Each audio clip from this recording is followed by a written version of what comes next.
de tu presencia, Señor, te alabamos, te honramos, te exaltamos y te glorificamos, Padre Celestial. Venimos hoy aquí, a este lugar, Señor, compartiendo con mis hermanos y hermanas, Padre Santo, el deseo sincero y genuino, Padre Santo, de alabarte, de exaltarte, de glorificarte, Señor, porque tú eres el Rey de Reyes, porque tú eres el Señor de señores, amado Dios, porque tu palabra dice y nos enseña que tú nos amaste primero. Yo te pido, Padre Celestial, por los niños y niñas de esta congregación, amado Rey, llénalos de sabiduría, llénalos de entendimiento, Padre Celestial, permite que crezcan, Señor, en sabiduría y en estatura, Padre Celestial, pero sobre todo, Señor, en humildad para ser siervos gozosos tuyos.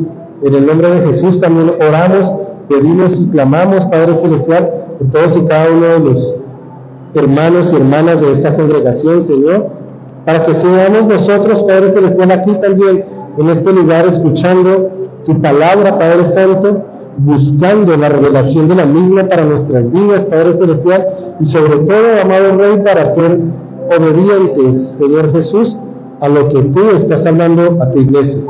Bendícenos grande y abundantemente, Padre Celestial, que donde quiera que vayamos, Padre Santo, seamos nosotros también testimonios, Señor, para aquellos, Padre Celestial, que no te tienen o no te han reconocido, Padre Celestial, en lo más profundo de sus corazones. Bendícenos, Padre Santo, en el nombre de Jesús. Amén, amén y amén. Va a pedir un favor, alguien de buen corazón. Es que la música no está movida, pero mis ojos hacen que la letra baile. Si alguien me presta unas gafas que hay en el maletín, por favor, es que me bailan las letras.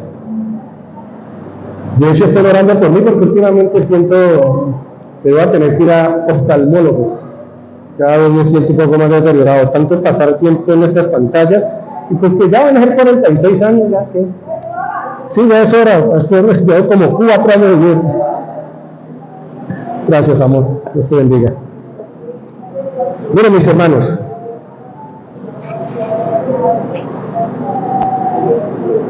¿cuántos de los presentes queremos hacer parte de una iglesia de sana doctrina? ¿Cierto que sí? Bueno, y entendemos, ¿cierto? No, y me encanta, a mí me encanta escuchar cuando hablamos de esto, la iglesia de sana doctrina.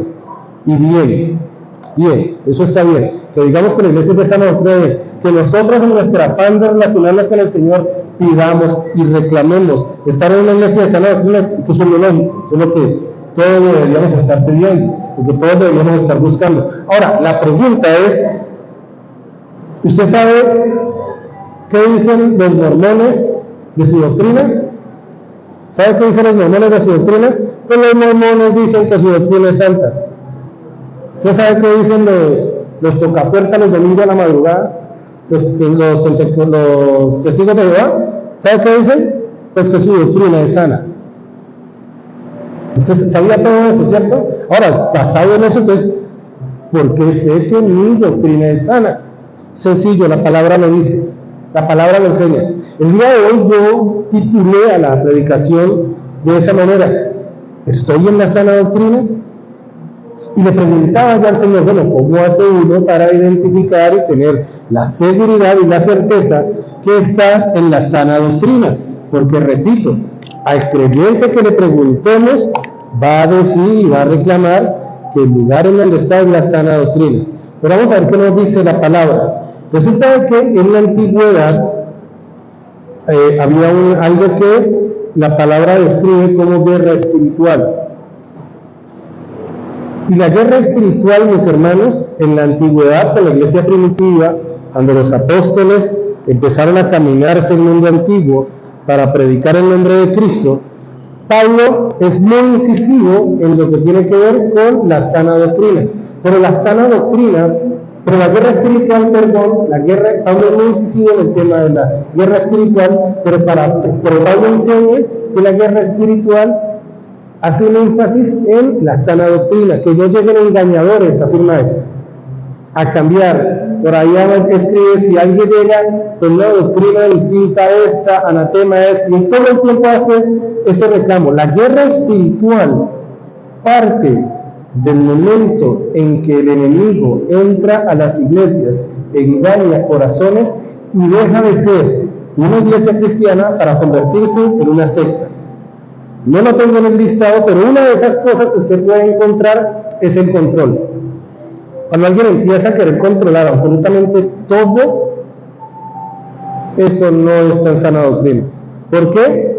Porque un joven rico que quería alcanzar la salvación y se le acercó a Jesús y le dijo, ¿qué debo hacer para ser salvo? Y Jesús le dijo, vende todo lo que tienes y sígueme. Y dice que el joven rico dijo, pero es que son muchas propiedades para venderlas, se entristeció y se fue. Yo, por más que busqué en la Biblia, yo no vi a Jesús diciéndole, ya la vendió, mire que si no. El Señor permitió que él tomara la decisión y el joven ese se alejó. Allí también se da uno cuenta de sana doctrina. En un lugar donde te obliguen a algo, donde te presionen para algo, perdónenme, no es sana doctrina. No es sana doctrina. Pero aparte de eso, ¿qué otros elementos tengo, pastor? Pues vamos a leer Primera de Timoteo 4, del 1 al 7. Vamos a ver qué nos enseña el Señor sobre la sana doctrina.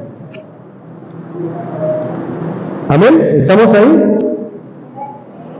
Primera de Timoteo 4, de los versos 1 al 7. Gloria a Dios. Amén. Dice así: pero el Espíritu dice claramente que en los postreros tiempos algunos apostatarán de la fe, escuchando espíritus engañosos y a doctrina de ¿qué, mis hermanos? ¿Doctrina de qué? Dígalo duro, sin pena. ¿Doctrina de qué? Apostatar quiere decir apartarse de. ¿Listo? Apartarse de. Y cuando habla de que vamos a mirar doctrinas de demonios, miren lo que dice, cuáles son las características que van a tener estos siervos o estas personas respecto de ese trabajo. Dice, respecto pues de esa doctrina de demonios, dice, por la hipocresía de mentirosos, que teniendo cauterizada la conciencia, prohibirán casarse y mandarán a abstenerse de alimentos que Dios creó, para que con acción de gracias participen de ellos los creyentes y los que han conocido la verdad. Porque todo lo que Dios creó es bueno y nada es de desecharse, pero si se toma con acción de gracias. Porque la palabra de Dios, porque por la palabra de Dios y por la oración es que santificado. Si esto enseñas a los hermanos, serás buen ministro de Jesucristo, nutrido con todas las palabras de la fe y de la buena doctrina que has seguido. Escuchen eso. Desecha las fábulas profanas y viejas.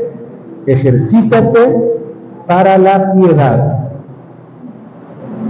Mire, ¿para qué necesitamos una sana doctrina?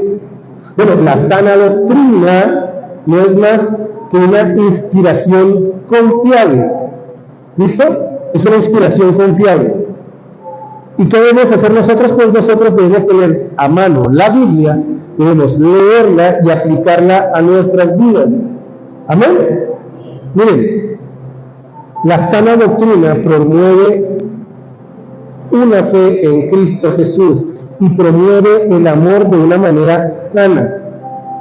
La sana doctrina es una herencia valiosa que nosotros tenemos desde la fundación de la iglesia. Es una herencia valiosa y nosotros tenemos que valorarla, generación tras generación. Tenemos que transmitirla con fidelidad. Amén. Amén. A sus hijos, a los que están al lado suyo. Miren, mis hermanos, no es sana doctrina cuando, si yo pretendiendo aplicar disciplina, empiezo a decirle a usted, no le hablen a Biblia porque ya está en disciplina, no se le acerquen a Biblia porque Biblia está en disciplina. Lo siento mucho, eso no es sana doctrina. No es sana doctrina. La correcta forma de aplicar la disciplina con Biblia es acercármele en amor, hacerle ver hoy estoy dando un ejemplo, ¿no? Biblia es un amor esa mujer. acercármelo en amor, explicarle qué situaciones está cometiendo, jamás alejarla de la iglesia o prohibirle que nadie le hable, al contrario, poner gente a su alrededor que ayude a la edificación para que esta mujer vuelva nuevamente a su redil y reinicie su trabajo al Señor de una manera que su corazón, su fe en el Señor se mantenga íntegra e intacta. Si no es así, estamos siguiendo, como dice la palabra, doctrina de ¿qué? Ojo con eso. Miren, la palabra es clara y ese es el primer punto que quiero tocar. Ese es el primer punto que quiero tocar de cómo identifica usted la sana doctrina. Escuchaba algún predicador en un canal de estos famosos, ya saben cuál, ¿cierto? De toda Latinoamérica. Estaba escuchando yo un predicador de ahí. Ya, mis hermanos, y créanme que ese varón empezó a hablar de cómo el Señor, cómo él chiquititos y hacía pipí en la ropa, y como y el tipo empezó a contar toda la historia y al final terminaba contando cómo había entrado a la Casa Blanca y que él había saludado en ese entonces a Bush, hijo, le dio la mano y que él se puso a pensar, oh, pero el Señor cómo me ha acompañado a ese niñito que en una época se unía en la cama, ahora le está dando la mano a una de las personas más importantes del mundo. Vean, mis hermanos, al final de la historia cayó en cuenta de algo. Ese hermano había hablado todo el culto y en todo el proceso no leyó un solo versículo bíblico. La sana doctrina se sienta en la palabra del Señor. Una iglesia donde no se lea, donde no se estudie, donde no se busque la interpretación de la palabra, donde no se anime a ese estudio cercano, personal, devocional de la palabra. Una iglesia que no llama eso no es sana doctrina. Una iglesia que no llama, que no invita para hacer estudios grupales de lo que la palabra está hablando, lo siento, no es sana doctrina. Vean, mis hermanos, nosotros respecto a las doctrinas podemos estar de acuerdo o en desacuerdo. Algunos dicen, el milenio no existe, ok, no hay problema. Algunos creen que el milenio sí existe, otros dicen que no, ok, no hay problema. Otros dicen, no, es que el arrebatamiento va a ser antes de, otros dicen, no, es que el arrebatamiento va a ser después de, ok, no hay problema, esperemos que el Señor lo diga. Y nos dicen, no, es que el número 666 se refiere al hombre destituido, otro dicen que el 666 se refiere al error, ok, no hay problema. Todo eso son temas interpretativos, no doctrinales, sino interpretativos. Nosotros podemos estar o no de acuerdo con eso. Yo, y no quiero imponer mi forma de ver las cosas, yo soy de los que considero de que el apostolado para una persona murió con Juan, desde mi punto de vista, y que el último apóstol que fue llamado de esa manera fue Pablo, pero que el apostolado como tal murió con Juan, que Juan fue el último apóstol, disposición personal. Y creo que desde ese punto de vista, el llamado apostólico que existe y que sigue habiendo y que está vigente, no es para una persona de la comunidad, sino para toda la congregación. ¿Por qué? Porque en el llamado apostólico, al cual le llamamos la gran comisión, él no dice, Manolito usted, Gerardito usted, no. Él dice, para que todos vayamos a hacer la tarea que nos corresponde. Entonces, existe el llamado del apostolado, sí. Para una persona, el pastor Manuel Alejandro considera que no, considera que es para toda la iglesia. En ese tipo de cosas, algunos pueden decir, no, pero es que sí existe, y no hay problema, no pienso discutirlo. Pero si usted no está de acuerdo que la palabra, la revelación del Señor, tiene que ser lo que se predica en la iglesia, entonces usted y yo tenemos un problema de doctrina. Eso no. La palabra nos dice, nos enseña y nos forma el carácter de Dios. Y es la única manera en la que nosotros podemos relacionarnos. Pastor, entonces quiero decir eso, que la revelación está cerrada, sí. Sí.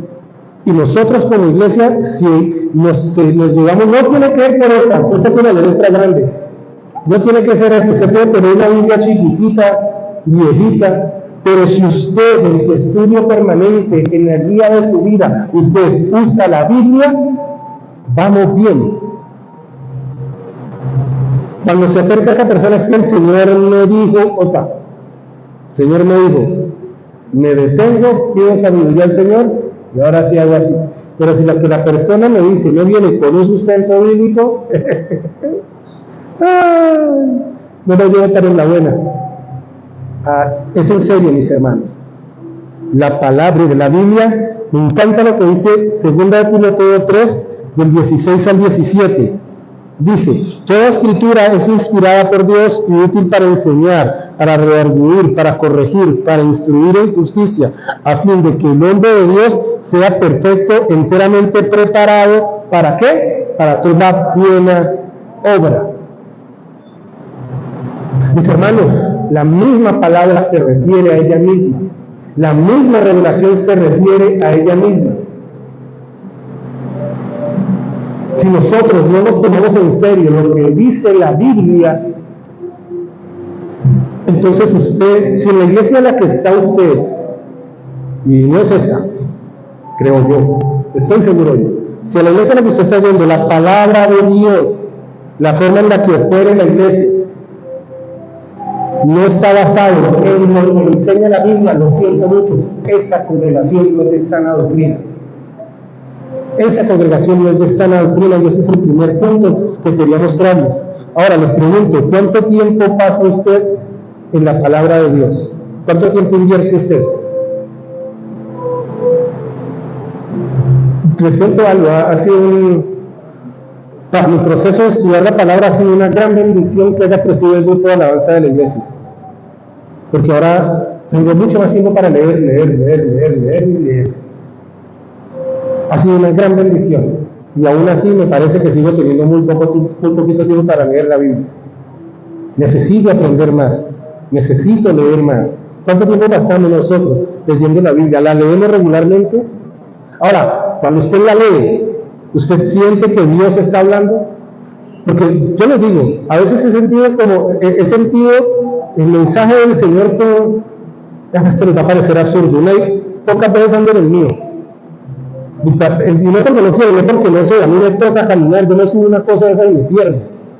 Pero en una ocasión me subí al masivo, veniendo de los lados de la casa de mi suegra, que queda cerca de Andrés Sanín. Llegué a Andrés Sanín, abordé el masivo y me senté. No me pregunten por qué, no sé. Pero en el momento en el que me senté y dije, aquí no me voy a hacer. Y me paré de ese asiento y me hice en otro lado. Y llegaron 3 personas más a sentarse ahí. Y yo hice un comentario, ahí mejor no se siente. Y la gente me quedó mirando como extrañada, sin embargo me hicieron caso. Venía y el carro, cuando venía por toda la ciudad de Cali, cuando cruzó aquí en la 39,40, yo iba a bajarme para venir hacia acá. Y en ese momento los niños tiraron un ladrillo y la ladrillazo cayó justo en el asiento donde yo me iba a sentar, donde a las 2 personas les pedí que no se sentaran. El ladrillo cayó al otro lado, en el piso, y justo en esta pila nadie se sentó. Entonces yo ya había parado el bus ya se había detenido cuando escuchamos el ladrillazo, y yo me quedé asustado, el chofer me volvió a mirar, y las personas a las que le dije que no se sentaran ahí, me quedaron mirando con cara de más asustado que yo, y me dijeron, ¿usted por qué sabía? Y yo no sabía. Yo no sabía. Sí, en ese sentido sí, mis hermanos, el Señor habla, amén. Pero eso no lo voy a escribir en la Biblia, ¿o sí? ¿Por qué entendí yo que el Señor puede hablarme de esa manera? Porque el Señor hay momentos donde quiere cuidarnos y protegernos. ¿Sepa que sí? Pero la mejor manera para cuando el Señor habla, la mejor manera de entender la forma en la que Él habla es estudiando la palabra del Señor. Es el Espíritu Santo hablando en nuestra vida. Sin la palabra del Señor, nosotros no vamos a tomar las decisiones correctas. Yo no le estoy diciendo eso porque ahí luego ya lo evito, pues. No. Le estoy diciendo porque basado en la escritura de la palabra, uno aprende a ser prudente y a escuchar lo que el Señor está hablando, aun cuando lo que el Señor nos habla no parece tan evidente. Y el segundo punto El segundo punto de una sana doctrina, de una iglesia que predica la sana doctrina, es que en esa congregación se debe predicar que hay un solo Dios, soberano, que es creador, que es omnipotente, que es absoluto, que es eterno y glorioso. Amén. Si no se enseña de esa manera, olvídese. No es sana doctrina. Si usted, que de hecho esta doctrina existe, llegan y le dicen que no, pero el paz nosotros somos, que Dios fue un ser humano, que existen como 20.000 dimensiones y que cada dimensión, todas y cada una de las personas pueden ser dioses, que sienten el deseo de hacer la creación. Entonces ese Dios creó la creación, pero que usted mismo va a llegar a un momento en el que va a poder hacer la creación. Suena absurda esa creencia, ¿cierto? ¿Cierto así? ¿Suena absurdo? Así piensan los mormones. Así piensan los mormones.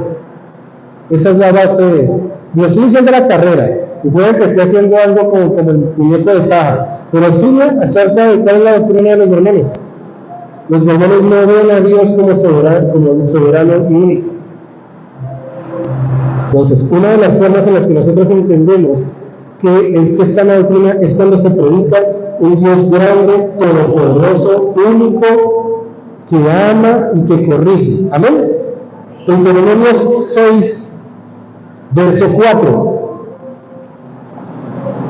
Deuteronomio 6, verso 4 nos dice: Oye Israel, Jehová nuestro Dios, Jehová uno es, y amarás a Jehová tu Dios de todo tu corazón y con toda tu alma y con todas tus fuerzas. Y Éxodo 20, vamos a ver qué nos dice Éxodo 20, dice: Yo soy Jehová tu Dios, que te sacó de la tierra de Egipto, de la casa de servidumbre. No tendrás dioses ajenos delante de mí, no te harás imagen ni ninguna semejanza de lo que está arriba en el cielo, ni abajo en la tierra, ni, ¿qué más? Ni abajo en la tierra, ni en las aguas, ni debajo de la tierra. Mis hermanos, Dios es solamente uno, no hay otra manera de encontrar otra. Miren, hermano, cuando le dicen Deuteronomios, tiene un significado especial. Por eso tomé ese texto, aunque en la Biblia podemos encontrar cantidades de textos que hablan de que Dios es uno. Pero vamos a mirar eso. ¿Usted sabía qué estaba pasando en Deuteronomios? Deuteronomios, la palabra Deuteronomio significa segunda ley. Y no es que primero le hayan entregado una ley y luego le estén entregando la otra. Se refiere a que le entregan por segunda vez la misma ley. Por eso leí Deuteronomios primero y ahora leo Éxodo. Y analiza lo que en Deuteronomios el Señor le está hablando justo antes de entrar a la tierra prometida, y les aclara que cuando entren a ese lugar van a encontrarse un comportamiento que no corresponde a lo que Dios ha pedido. Pero en Éxodo, y no es menos grave, les está haciendo la recomendación no para entrar a una tierra, sino para salir de una tierra donde el politeísmo sigue siendo la fuerza predominante. Y les dice, ojo, que solo tienen un Dios antes de salir a buscar la tierra prometida, pero se lo repite cuando están a puertas de entrar a la tierra prometida. Porque van de un lugar donde tienen politeísmo, muchos dioses, y se dirigen a un lugar donde los que están habitando tienen politeísmo, muchos dioses. Y una de las cosas del politeísmo que está entrando en moda en las iglesias cristianas protestantes es esta forma que el muñequito de San Alejandro ahí echando la bendición. Puede que no tengamos ahí el letrero de Santa Dana bendita, pero sí, no sé si hay iglesias que se han convertido en pastorcéntricas. Y eso tampoco está bien. Esa es una de las cosas por las cuales yo digo que Filadelfia es sana doctrina, perdónenme. Porque Filadelfia, los líderes y los pastores hemos ido y vuelto, los líderes pasan, pero la iglesia se mantiene. Y nunca se ha dejado de predicar la palabra del Señor. Pueden haber estilos distintos de predicación, sí, los ha habido, los va a seguir habiendo, esperemos que sí. Pueden seguir habiendo estilos distintos de evangelización, sí, los ha habido, los está viendo y esperemos y confiemos en el Señor que los siga habiendo. Pero jamás cambiaremos nuestra postura de entender que adoramos y exaltamos al único Dios verdadero. Amén. Miren, el monoteísmo en esa época, cuando se dio esa palabra por primera vez, no era algo normal, no era algo, o sea, el adorar a un solo Dios era imposible. ¿Por qué? Porque no lo pensaban desde la razón de la fe, sino que lo analizaban desde la razón humana. Entonces usted y yo no podemos hacer varias cosas al mismo tiempo, al mismo momento, y empezaron a darle características de seres humanos, escúchenme, a los dioses que alababan. Por eso existe un dios del rayo, por eso existe un dios del martillo, por eso existe un dios de la lluvia, por eso existe la diosa de tal cosa, la diosa de tal otra, porque le dieron características humanas a los dioses. Pero en cambio, el Todopoderoso y el Creador marcó diferencia a la hora de manifestarse.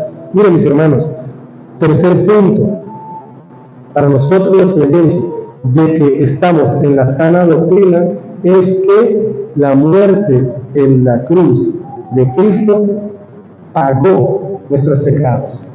Si hay una doctrina que te obliga a estarte parando en las cejas, a que camines en vidrio, a que tienes que caminar sobre cosas hirviendo, pues, y solo hirviendo, para demostrar si el que usted tiene una iglesia así, que salga corriendo. Si hay alguien que te está diciendo que para alcanzar la salvación, para ser libre de pecado, tenés que pagar plata. Mientras estudiaba eso, encontré con una persona que le decía a la iglesia: la punta de dólar te dejo al cielo. Y yo, bendito sea San Simón, el mago bendito. ¿Qué clase de predicación es esa, mi hermano? ¿Qué clase de predicación es esa, hermano? Se llena. Y quieren llenar el bolsillo de estos mercaderes de la fe. Y se llenan, mi hermano. Mi hermano, esta enseñanza no es para que le tiremos piedra a otras congregaciones, no. Es para que usted y yo entremos en el entendimiento de que tenemos que orar, pedir y clamar por iglesias que se caracterizaron por muchos años por ser de sana doctrina y uno de otro están torciendo la verdad de Cristo Jesús. No las hay, ya ha pasado. Y porque le hemos dado flexibilidad a la iglesia pensando que eso puede entrar ya, es que tenemos cristianos tibios, y la palabra dice que va a pasar con esos cristianos tibios, mis hermanos. Tenemos un llamado importantísimo que el Señor está haciendo a la iglesia, y hasta que despertemos y reclamemos su revelación, su palabra, y la sigamos a ella, y no a hombres. Amén. Romanos 5:18 dice así que por la transgresión de uno vino la condenación a todos los hombres, la misma era. Así como la transgresión de uno, vino la condenación a todos los hombres, de la misma manera que la justicia de uno vino a todos los hombres la justificación de la vida. Porque así como por la desobediencia de un hombre, los muchos fueron constituidos pecadores, así también por la obediencia de uno, los muchos serán constituidos justos. Amén. Amén. Mis hermanos, usted no necesita que yo desde el púlpito le diga que Cristo le hizo salvo. Usted y yo llevamos años en el Evangelio. Años en el Evangelio. Se supone que nosotros ya entendimos esa parte. Entonces nosotros entendemos que la falsa doctrina de la prosperidad nos alcanza a calar en el corazón de los hombres. No, mis hermanos. Tenemos que salir todos nacemos como parte de la familia física de Adán. Pero Nuestro pecado, el pecado que le damos nos declara que no somos hijos de Dios. ¿Por qué? Porque no obedecemos. Y por eso viene Jesús y dice que somos hijos adoptivos, que somos injertados. Es por Cristo, mis hermanos. No es por una uva. No, es por Cristo. Les pregunta, ¿podríamos cambiar nuestros pecados por nuestra propia cuenta? ¿No? Mire, tan cierto es que la humanidad no puede cambiar sus pecados por su propia cuenta, que sabe que lo que están haciendo ahora. Nos están pidiendo que normalicemos ciertos comportamientos que nosotros sabemos que no son. Nos están pidiendo que les llamemos, ¿por qué no dice la palabra? Están pidiendo que le llamemos bueno a lo malo y malo a lo bueno. Y aún los que en alguna época se consideraron albaceas del Evangelio, nos están pidiendo que bendigamos acciones de hombres que nada tienen que ver con lo que la palabra nos dice. Mis hermanos, es necesario que en la iglesia renazca ese deseo que existió en Martín Lutero, que existió en tantos hombres que se levantaron y dijeron: no, esa no es la sana doctrina. Y no lo digo solamente para señalar a la iglesia tradicional, lo digo también para señalar errores doctrinales que están entrando a la iglesia, que nada tienen que ver con lo que el Señor nos mandó a hacer. Nada tiene que ver con lo que el Señor nos mandó a hacer. Es el cuentico de que llega al cielo a punta de dólar. ¿Será que esa pobre mujer con ese dicho alcanza a entrar? Ojalá se arrepiente a tiempo. No, mis hermanos, usted y yo no podemos cambiar. Solamente Cristo pudo cambiar nuestro pecado por su justicia. Cristo nos ofrece la oportunidad de nacer en la familia espiritual. Nuestro linaje empieza cuando pedimos perdón, y ese perdón nos conduce a la vida eterna por medio de Cristo Jesús. De lo contrario es falsa doctrina. Cuarto punto para entender lo que es la santa doctrina. Si en la iglesia no se predica que la salvación es recibida por gracia, entonces no es sana doctrina. Isaías 64. Si no se predica que la sana doctrina llegó por gracia, mis hermanos, lo siento, no es sana doctrina. Isaías 64, verso 5, dice: saliste al encuentro del que con alegría hacía justicia, de los que se acordaban de ti en tus caminos. He aquí, tú te enojaste porque pecamos, en los pecados hemos perseverado por largo tiempo. ¿Podremos acaso ser salvos? Si bien todos nosotros somos como suciedad y toda nuestra justicia como trapo de inmundicia, caemos todos nosotros como la hoja, y nuestras maldades nos llevaron como el viento. ¿Qué nos está diciendo Isaías? No está en nosotros. Nuestra tendencia es a pecar. Nuestra tendencia es a pecar. Estos días le preguntaba yo a mi hija respecto de algo que hizo, algo sencillo. No era grave. De hecho, yo no planeaba reprenderla por eso. Pero le dije: amor, pasó tal y tal cosa. Y ella: no. Y yo le hice nuevamente la pregunta: amor, pasó tal y tal cosa. Y ella me quedó mirando así como esa mirada que se va a hacer mi hija. Y le dije: amor, ¿segura que no pasó? Agachó la cabecita y me dijo: sí pasó. ¿Sabe qué pasa, mis hermanos? Esa tendencia de mi hija, infortunadamente, es una tendencia que no debería ser normal, pero que yo tengo que reconocer que sí es común. Lo normal no necesariamente es común. Lo normal es que si yo me encuentro algo, lo devuelva. Lo común es que la gente no lo devuelva. Cometer pecado no es normal, pero ahora es tan común que utilizan una palabra que no deben utilizar, lo están normalizando. Insultar no debería ser normal, pero sí es común. Uno escucha insultos en toda parte. Mis hermanos, El pecado está contaminando. Y nosotros estamos pasando por lado y estamos poniendo o pidiendo cosas que se pueden hacer para alcanzar un perdón que la palabra nunca lo ha enseñado. Y entramos en algo a lo cual yo atrevidamente he denominado el nuevo fariseísmo. ¿Por qué le coloco nuevo fariseísmo? Mira, los fariseos, si usted estudia como tal, esa gente no era ni mala, estaba equivocada sí, porque pensaban que la salvación dependía de un método para hacer las cosas. Y Jesús le está diciendo, no es el método, es el principio.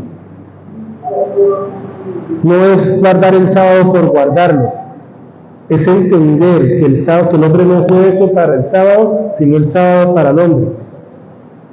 Y que acciones como salvar en el día de reposo no ofendían a Dios, por el contrario, hacía empezar la razón por la cual el Señor enviaba a Jesucristo. Efesios 2, del 1 al 2 dice, y Él os dio vida a vosotros cuando estabais muertos en vuestros delitos y pecados, en los cuales anduviste en otro tiempo, siguiendo la corriente de este mundo conforme al príncipe de la potestad del aire, el espíritu que ahora opera en los hijos de desobediencia. Por esa razón nosotros tenemos que salir a predicar, porque ese ser que describe Pablo, inspirado del Señor en la carta de los Efesios, a ese espíritu engañador es a quien nosotros tenemos que guerrear. Allí está, mis hermanos. Y ese espíritu quiere engañarnos. Mire, ese pasaje de Efesios está dirigido a la iglesia. Y es curioso que no esté dirigido a un pueblo pagano, sino a la iglesia. Y no es para señalar, sino para mostrarle a la iglesia en qué estado estaban antes de y en qué iglesia están ahora después de conocer y haber recibido a Cristo como su Señor y Salvador. Y lo que nos quiere demostrar es que el pecado nos hace impuros para que nos alejemos más de Dios. Nuestros mejores esfuerzos, lo que usted quiera hacer, siguen infectados de ese pecado. ¿Por qué? Porque usted no está en las obras, usted no está haciendo las cosas por obediencia, usted está haciendo las cosas para mostrarse. Entonces, si fuera por las obras, estaríamos hablando de San Pablo Escobar, que regaló casas y patrocinó iglesias hasta más no poder. ¿Y le llamamos así? No, no. Yo me extrañaría encontrarme con alguien que le prenda velitas. Así es la idolatría. Pero mis hermanos, no es por obras, es por Cristo. La resurrección de Cristo. En la resurrección de Cristo, Jesús triunfó sobre Satanás y lo aplastó con su poder. Sin embargo, Jesucristo es el gobernante permanente del mundo. Satanás está temporalmente y solo en una parte del mundo que está empecinado en seguirlo. Pero la fe no es una obra. Escuche, mi hermano, la fe no es una obra personal. La fe es la respuesta a la obra que Dios ha hecho. Por eso, cuando ellos le dicen a Jesús, cuando los apóstoles le dicen a Jesús, aumentanos la fe, Jesús les explica que él no puede hacer eso. Porque la fe no es una obra, la fe es la respuesta a esa obra. Quinto y último punto. Y en esta, de pronto, puede haber variación, pero la palabra es clara. Y voy a tomar solamente 4 versículos. Cuando me encontré cerca de 300 y pico de versículos solamente en el Antiguo Testamento para sustentar esto. Dios subsiste en 3 personas, siendo un solo Dios, pero 3 personas divinas. ¿Cómo se explica eso, pastor? Por fe. Por fe, no hay otra. Entonces, cuando se refiere a Jesús, nosotros podemos leerlo en Juan 8:58. Mis hermanos, hoy nos vamos a caminar la Biblia, ¿vieron? Juan 8:58. ¿Qué dice Juan 8, 58? Mira. Juan 8, 58. Jesús les dijo: de cierto os digo, que antes de que Abraham fuese, yo soy. O sea, no le he puesto la explicación. La expresión yo soy la utiliza Jesús, la utiliza Dios cuando hace el llamamiento a Moisés. Diles que yo soy. Y eso lo que quiere decir, la etimología de la palabra es, cuando el Señor dice yo soy, está refiriendo en un solo tiempo, presente. Escucha eso, es que hay un significado importantísimo en la expresión de Dios al decir yo soy. El Señor no se presenta diciendo yo fui o yo seré. Él habla de yo soy. ¿Sabe a qué se refiere esa expresión de yo soy? La eternidad. Él no está atado a tiempo ni espacio. Él va mucho más allá del tiempo y el espacio. Cuando Él dice yo soy, lo que está queriendo decir es yo fui, yo soy, yo seré, yo soy Dios. Él no necesita otra presentación. ¿Y qué está diciendo Jesús? Le está diciendo, de cierto digo que antes de Abraham, yo soy. Lo que se refiere es a que Abraham, por ser creación, está atado al tiempo y al espacio, desde el concepto de la física teórica. Y dice, Él tuvo que nacer y Él tuvo que morir. Jesús lo que está diciendo, yo soy antes, durante y después de Abraham. A eso se refiere. Por eso le dice, ojo, apúntelo, como en la tienda, dígale que lo apunte. Mis hermanos, otro texto que podemos basarnos para analizar eso es Juan 1.1, que habla de la persecución. No, por ahí no puedes entrar, tienes que dar la vuelta. Juan 1.1, ¿de qué nos habla? Juan 1.1 nos dice que, ¿quién está por ahí? Juan 1.1.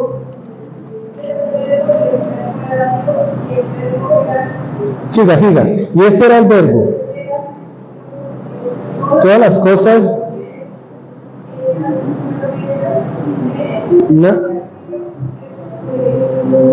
Y en Él estaba la vida, y la vida era la luz de los hombres, y la luz en las tinieblas resplandece.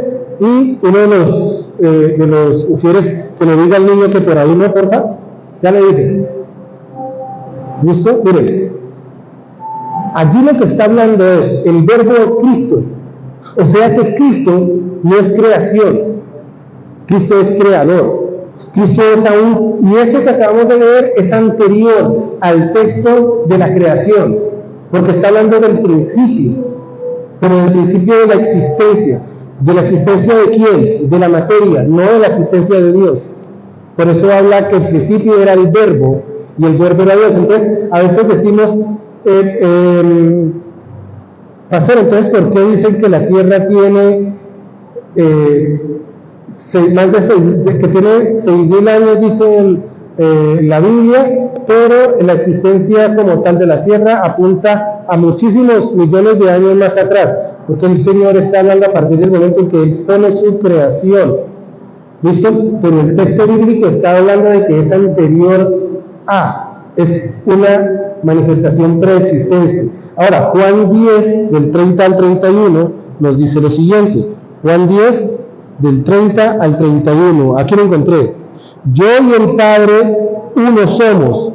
Entonces los judíos volvieron a tomar las piedras para apedrearle. Jesús les respondió: muchas buenas obras os he mostrado de mi Padre, ¿por cuál de ellas me apedrearéis? Y le respondieron los judíos diciendo: por buena obra no te apedrearemos, sino por la blasfemia, porque tú, siendo hombre, te has hecho igual a Dios. Jesús le respondió: ¿no está escrito en vuestra ley, yo dije, dioses sois? A texto para mal interpretado de algunos, porque lo que se refiere a dioses es príncipes sois, y se refiere a un contexto de autoridad. Pero a lo que está hablando aquí Jesús es al entendimiento de saber. Cuando él le pregunta: ¿y por cuál de todas las obras que he hecho que el Señor me ha mostrado me vas a apedrear? Miren, mis hermanos, la cuestión allí no era una cuestión de fe, era una cuestión política. La cuestión aquí era una cuestión política, porque en el instante en el que Jesús se manifestara como Hijo de Dios, con las obras que estaban evidenciando, según la ley, el que presentara esas obras debería ser coronado como Mesías. Y en una idea muy carnal que están teniendo los fariseos en ese momento, por la forma en la que atacaron y señalaron a Cristo, ellos suponían que cuál iba a ser su trato en lo terrenal en pago a la forma en la que trataron a Jesús. ¿Cómo creen ustedes que iban a hacer? Estaban atemorizados en ese sentido y por eso querían apedrearle. Pero la palabra nos muestra precisamente eso, que Cristo es el Señor. Ahora, eso es refiriéndose a Jesús y refiriéndose al Espíritu Santo, pastor. Ahora su Biblia en Hechos 5. Hechos 5. Hechos 5 del 3 al 4, ¿amén? Hechos 5 del 3 al 4 dice: y dijo Pedro, Ananías, ¿por qué te llenó Satanás tu corazón para que mintieras al Espíritu Santo y sustrajeses del precio de la heredad, reteniéndola? ¿No te quedaba a ti? Y vendida no estaba en tu poder. ¿Por qué pusiste eso en tu corazón? No has mentido a los hombres, sino a quién. ¿Usted le prestó atención al principio del texto? ¿Usted le prestó atención al principio del texto, mi hermano? ¿Qué dice al principio de ese texto? Y dijo Pedro a Ananías, ¿por qué mientes al Espíritu Santo? Escuchen, ¿por qué mientes al Espíritu Santo? Pero en el verso 4 terminando dice, no has mentido a los hombres, sino a quién.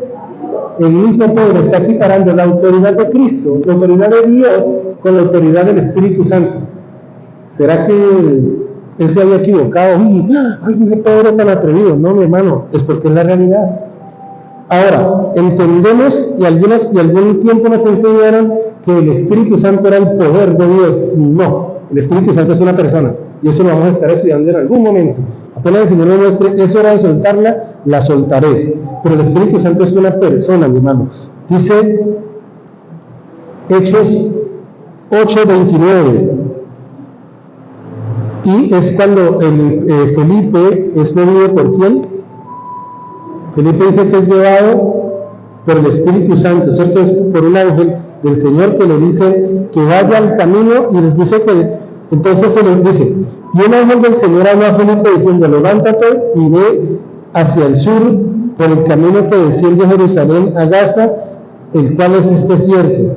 Entonces se levantó y fue, y sucedió que un etíope eunuco, funcionario de Candace, reina de los pueblos etíopes, el cual estaba sobre sus tesoros y había venido a Jerusalén para orar.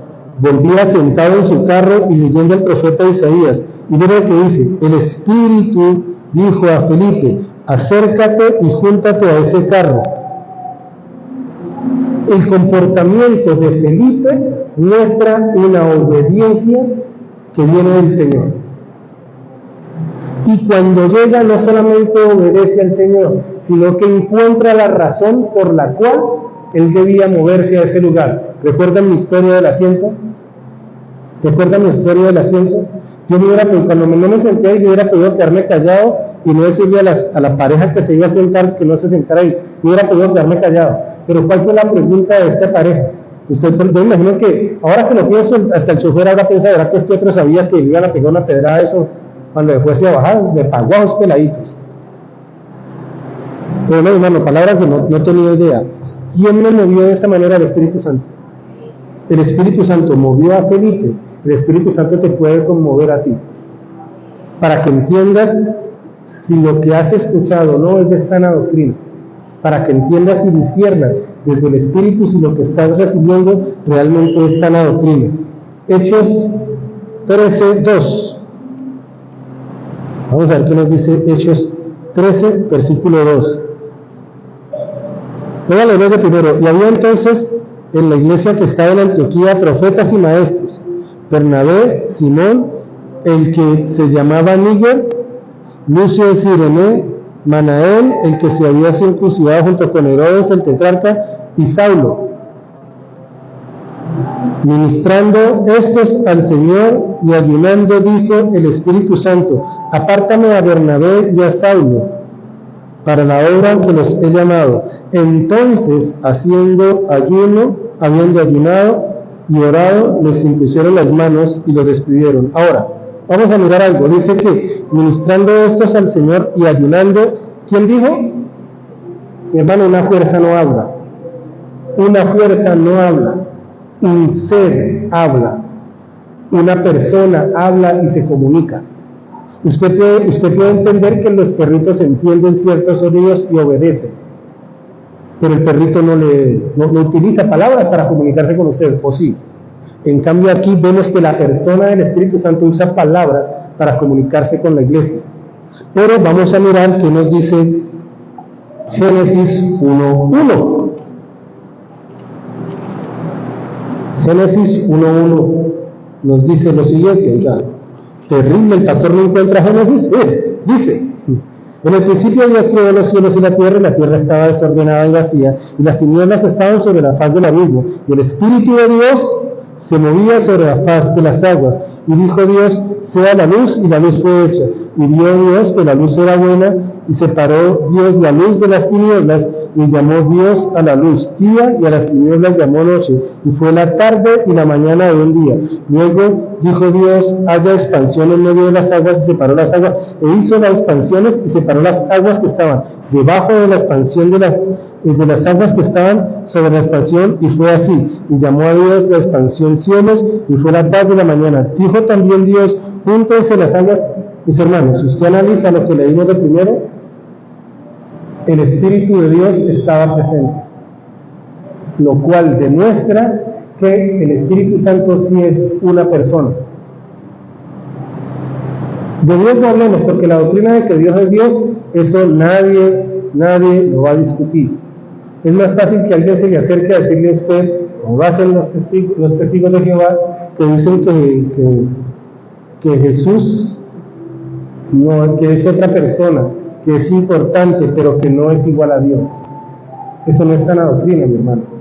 Como otros que dicen que el Espíritu Santo es una fuerza retumbante, no es una fuerza ni es un poder. El Espíritu Santo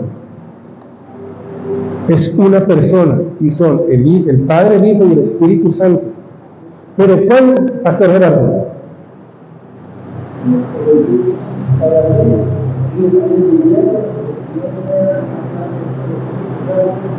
Sí.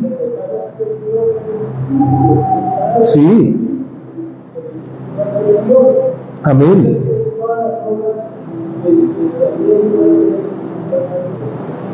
¿Estamos de acuerdo, Pastor Gerardo?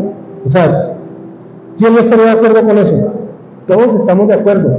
Si no estaríamos de acuerdo, el Pastor Gerardo dice que Dios es simple y llanamente una forma de llamarle, pero que Cristo es Dios, Dios es Dios y el Espíritu Santo es Dios. Pastor, yo en una ocasión explicaba que eso era como el hielo.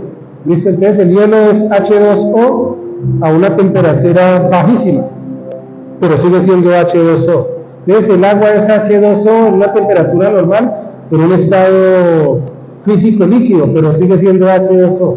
Y que el vapor, que cuando usted pone a hervir el agua, el vapor es H2O en estado gaseoso, pero sigue siendo H2O. Es una buena analogía, pero sigue siendo inexacto. Sigue siendo inexacto, porque estamos hablando de la esencia, que para que el agua venga tiene que estar en uno de esos tres. Pero Dios sigue siendo Dios, aunque se manifieste por medio de esos tres. Mis hermanos, estas son 5 doctrinas que tienen que ser pilares dentro de toda iglesia. Si hay una iglesia donde algo de esto falta, no es sana doctrina. No es sana doctrina. Y así ahí podríamos aquí sacar un listado enorme. En un lugar donde te obliguen a hacer algo, no es sana doctrina. La sana doctrina no obliga, la sana doctrina no presiona. Si el pastor tiene que obligarte para que tú tengas un corazón dadivoso y des el diezmo y la ofrenda, no es sana doctrina. A mí Marta nunca me obligó, cuando Marta era pastora, nunca me obligó a dar el diezmo. Yo daba el diezmo porque yo entiendo que el diezmo es una forma de agradecer al Señor por las bendiciones recibidas. Tenemos que enseñar a la gente a dar, sí, y no solamente para el diezmo, sino a dar en general. Alguien está pasando por situaciones de y ayuda. Eso es dar. Alguien está pasando por problemas de enfermedad, de y ora. Eso es dar. Mis hermanos, la sana doctrina tiene que ser nuestra identidad. Y nosotros como creyentes que tenemos la sana doctrina, debemos estar aplicados a la palabra, porque gracias a la falsa doctrina, ¿qué nos dice la palabra? Que llegarán muchos engañadores diciendo: Señor, Señor, pero si hemos hecho hasta milagros en tu nombre. ¿Y cómo les va a responder el Señor? Dice la palabra: apartados de mí, hacedores de maldad, yo no te conozco. Pues solamente los cristianos que tenemos la sana doctrina, que estudiemos la palabra, que entendamos que la palabra es la revelación del Señor, que por medio de ella es que lo vamos a reconocer, hasta que entendamos que la palabra nos enseña que hay un solo Dios, que se hizo hombre, que murió en la cruz del pecado, que nos otorgó salvación, y que está dividido en 3 personas, Padre, Hijo y Espíritu Santo, y aún así es Dios. Entonces vamos a poder decir que vivimos la sana doctrina, que experimentamos y que recibimos la sana doctrina. Mis hermanos, la iglesia tiene que estudiar, la iglesia tiene que prepararse. Algunos malinterpretan las palabras de Salomón: y en qué está tanto estudiar si no es más que fatiga. Pues deben decirme que a lo que Salomón se refería era a esas cosas seculares que no te llenan espiritualmente. Si fuera eso, entonces él se estaría contradiciendo a sí mismo cuando dice cuál es el fin, el fin principal de la vida: conocer a Dios. Y la mejor forma de conocer a Dios, mis hermanos, es por medio de su palabra. Yo quiero que ustedes analicen, y cuando lleguen a sus casas, revisen el video, y si encuentran algo de lo que dije esta predicación que no esté en la palabra del Señor, mi hermano, repréndame. Créame que me considero una persona enseñable. Repréndame. Pero cuando lo vaya a hacer, me muestra la palabra y sustenta con ella, porque me esmeré que para hablar de la sana doctrina es la misma revelación del Señor quien la sostuviera. Voy a leer algo como conclusión y aplicación. Dice: en nuestro celo por la sana doctrina, el correcto estudio de la palabra nos revela que nunca debemos olvidar el propósito de la doctrina. ¿Y cuál es el propósito de la doctrina? Capacitarnos para hacer bien. No deberíamos estudiar la palabra solo para incrementar nuestro conocimiento o para prepararnos para tener argumentos y vencer a otros. Deberíamos estudiarla para saber cómo llevar a cabo la obra de Cristo en el mundo y enseñarla de una manera sana, real, pero sobre todo aplicada. Nuestro conocimiento de la palabra de Dios no será útil a menos que fortalezca nuestra fe y nos lleve a entender el mensaje de Dios y hacer el bien. Miren, mis hermanos, estos pasajes que leímos, si yo les muestro el texto donde estudió, mis hermanos, esto no había sido una predicación de un domingo, había sido un estudio de como mínimo 6 domingos. Y si usted tomó textos bíblicos que fuesen Juan y Juan, ahí mismo, ahí cerquita, fáciles de encontrar. Porque la idea es que nosotros como iglesia entendamos que la Biblia le proporciona a la iglesia y establece un patrón que nos ayuda a relacionar la palabra de Dios con la manera en la que nosotros debemos vivir. pero sobre todo con la manera en la que nosotros debemos vivir nuestra fe. Y la manera en la que nosotros tenemos que vivir nuestra fe es entendiendo que tenemos que amar a Dios, pensar constantemente en sus mandamientos, enseñar sus mandamientos a nuestros hijos, a nuestros vecinos, y vivir cada día según los principios de la palabra de Dios, que es la que nos orienta a vivir la sana doctrina. Mis hermanos, se las pongo así. Los mormones, para poder sustentar, tuvieron que inventarse otro libro aparte de este. Los testigos de Jehová, para poder sustentar, tienen que sacar otras cartillitas y otros libros aparte de este. Usted y yo, que entendemos la sana doctrina y la aplicamos, sabemos que con este no necesitamos más revelación. Es la gloria del Señor. Dios enfatiza la importancia de que la Iglesia enseñe la verdad de la sana doctrina a todos los que somos renacidos en Cristo Jesús. Amén. Amadísimo Rey de Gloria y Padre Celestial. Gracias, amado Dios, por tu palabra, Señor. Gracias, Señor Jesús, por la forma en la que te revelas a tu pueblo, Señor. La forma en la que nos hablas, Padre Celestial. La forma en la que nos muestras tus planes para nuestras vidas, Señor.